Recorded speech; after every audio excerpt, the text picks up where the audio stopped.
శ్రమకు తగ్గ ఫలితం వచ్చే వరకు శ్రమకు తగ్గ ఫలితం వచ్చే వరకు శ్రమకు తగ్గ ఫలితం వచ్చే వరకు రద్దు చేయాలి. 4 లేబర్ కోడ్లు రద్దు చేయాలి.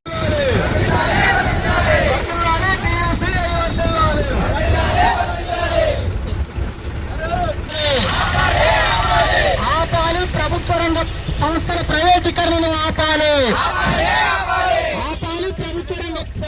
ప్రభుత్వ రంగ సంస్థల ప్రైవేటీకరణను ఆపాలి. ఈరోజు దేశవ్యాప్తంగా కార్మికులకు సంబంధించినటువంటి 4 లేబర్ కోడ్లు రద్దు చేయాలని అన్ని కార్మిక సంఘాలన్నీ కలిపి బంద్ పెట్టాలి దేశమంతా అని నిర్ణయించి ఉన్నాయి. బంద్ అంటే బస్సు చక్రం తిరగరాదు, జీపు చక్రం తిరగరాదు, మున్సిపాలిటీ వాళ్ళు పొరకటబట్టరాదు, గ్రామ పంచాయతీ వాళ్ళు పొరకటబట్టరాదు, మధ్యాహ్న భోజన వర్కర్స్ పొయ్యిలో కట్టబెట్టరాదు.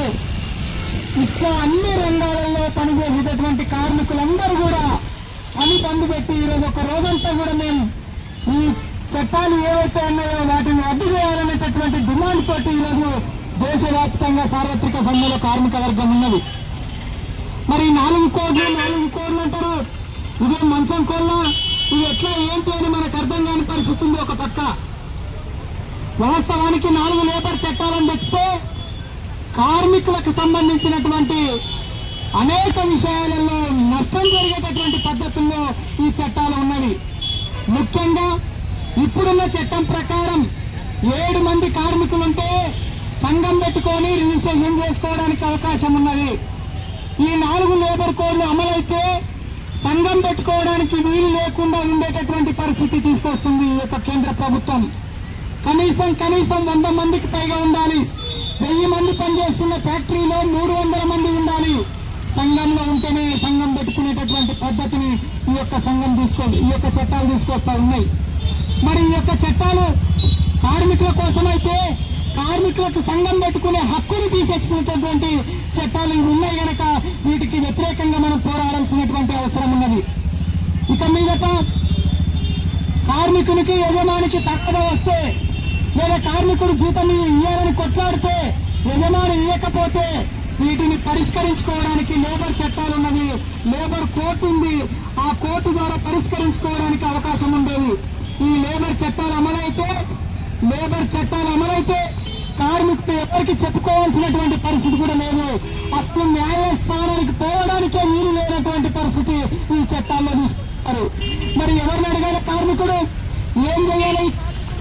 వేతనానికి సంబంధించి సరైన వేతనం రాలేదంటే ఎట్లా కొట్టాడనేటటువంటి విషయాన్ని ప్రశ్న వచ్చినప్పుడు కట్టు బానిసల్లాగా మారేటటువంటి స్థితి ఈ యొక్క దీంట్లో ఉన్నటువంటి పరిస్థితి.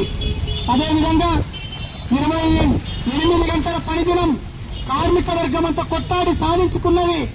నిన్న లేదు మొన్న తెలంగాణ రాష్ట్రంలో కూడా 10 గంటల పనిదినాన్ని నిర్ణయం చేస్తూ లేబర్ అధికారులు సర్క్యులర్ విడుదల చేసిండ్రు.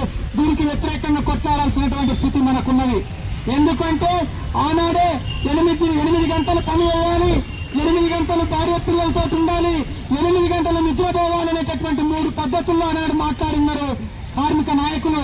అందుకోసమే ఈ 8 గంటల పనిదినం ముందరకు వచ్చింది. కానీ 8 గంటల పనిదినం కాదు ఈ రోజు నడుస్తున్నది. చట్టంలో 8 గంటలు ఉన్నప్పటికీ ఇప్పుడు ప్రాక్టికల్ గా ప్రత్యక్షంగా ఎంత జరుగుతుంది అంటే 10 గంటలు చేస్తున్నారు, 12 గంటలు చేస్తున్నారు. ఇట్లా గంటలు పెంచుకుంటూ పోతున్నారు. శ్రమ దోపిడీ చేస్తున్నటువంటి విషయాన్ని కూడా అర్థం చేసుకోవాల్సినటువంటి అవసరం ఉంది. మనకిచ్చే వేతనం 8 గంటల వేతనం, మనకిచ్చే వేతనం 26 రోజుల వేతనం. కానీ ఈ రోజు గ్రామాలలో గ్రామ పంచాయతీ కార్మికులు కానీ, మున్సిపాలిటీ వర్కర్స్ కానీ, మధ్యాహ్న భోజన వర్కర్స్ కానీ అందరూ కూడా 30 రోజులు పనిచేస్తున్నారు. 30 రోజులు పనిచేస్తే 4 రోజులకు సంబంధించి ఓటు ఎవరు కూడా కట్టియడం లేదు. అదేవిధంగా ఆ 8 గంటల పని దినానికి సంబంధించి చూస్తే 10 గంటలు 12 గంటలు పనిచేస్తా ఉన్నారు. ఈ 10 గంటల్ని కూడా ఎక్కడ కూడా ఓటు కట్టియడం లేదు. ఒక రకంగా కార్మికులను వెట్టి చాకరీ ఇప్పటికే చేసుకుంటున్నారు, నష్టం చేస్తున్నారు, మోసం చేస్తున్నారు అనేటటువంటి విషయాన్ని ఈ సందర్భంగా అర్థం చేసుకోవాల్సినటువంటి అవసరం ఉన్నది.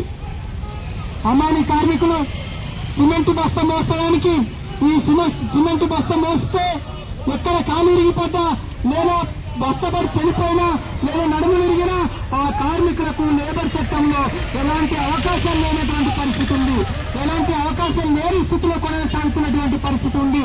అందుకే మేము డిమాండ్ చేసే విషయం ఏంటంటే హమాలి కార్మికులకు తప్పకుండా సంక్షేమ చట్టాన్ని ఒకటి తీసుకురావాల్సినటువంటి ఉంది. ఆ సంక్షేమ చట్టం ద్వారా హమాలి కార్మికులకు మేలు చేయాల్సినటువంటి అవసరం ఉందని కూడా ఈ సందర్భంగా అర్థం చేసుకోవాల్సిందిగా విజ్ఞప్తి చేస్తా ఉన్నాం. అదేవిధంగా మధ్యాహ్నం భోజన కార్మికులకు ఇదివరకు అక్క చెప్పినట్టుగా 1000 రూపాయలు గౌరవ వేతనం అంట. సిగ్గుమాలిన పని, దిక్కుమాలిన పని.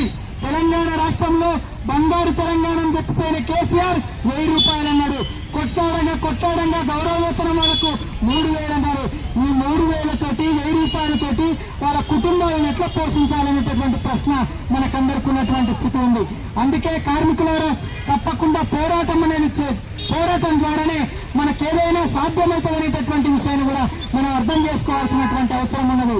ఆ రకంగా కార్మిక వర్గం పోరాటం ద్వారానే సాధించుకోవాలనేటటువంటి విషయాన్ని కూడా అర్థం చేసుకోవాల్సినటువంటి అవసరం ఉందని కూడా ఈ సందర్భంగా నేను కోరుతా ఉన్నా. మున్సిపల్ కార్మికులకు పొద్దులేస్తే పొద్దు మొక్కితే ఈ రోజు టౌన్లలో మొత్తం కూడా పనిచేయాల్సినటువంటి పరిస్థితి ఉన్నప్పటికీ పని చేయలేని స్థితి ఉంది, పని చేసుకొని డబ్బులు ఇవ్వలేని స్థితి ఉంది. అంటే మురికిలో అట్లా ఉండేటటువంటి పరిస్థితి ఏర్పడుతుంది వాళ్ళు పని చేయకపోతే.